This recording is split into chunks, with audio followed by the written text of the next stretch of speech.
Admiring her daffodils, a magical fairy appeared before her. "You have a pure heart and love for nature," the fairy said. "I will grant you a tiny companion." She then sprinkled a handful of fairy dust over a freshly bloomed tulip.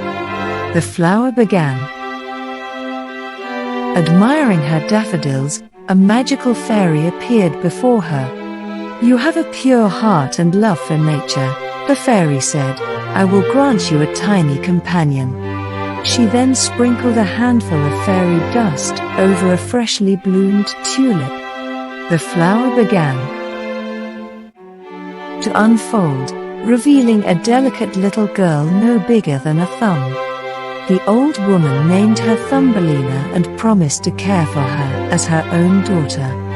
Thumbelina's days were filled with wonder as she explored the vast garden. She would dance with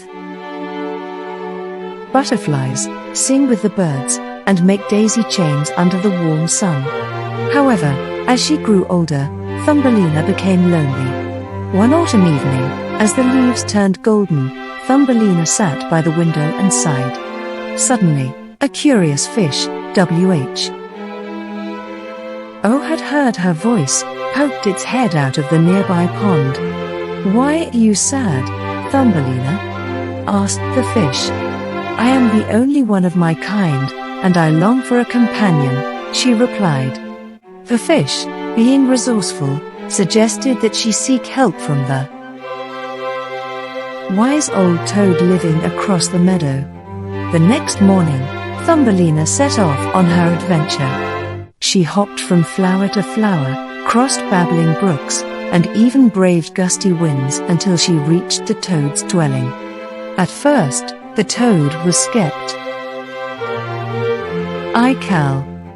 However, after witnessing Thumbelina's gentle nature and sincere longing for companionship, he admitted having seen a swallow flying southward and an injured bee in need of rescue.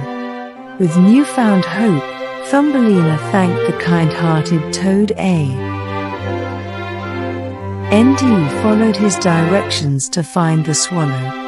She found the poor bird trapped in a thorn bush and immediately set it free. In turn, the grateful swallow offered Thumbelina a ride on its back. As the swallow flew across the golden autumn landscape, Y created a world that celebrated the beauty and diversity of all creatures, big or small.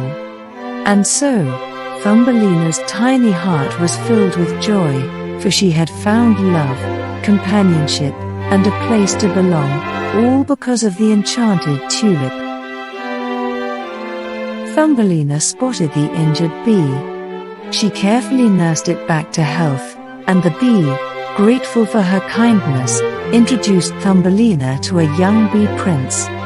From that day forward, the prince and Thumbelina became great friends, and together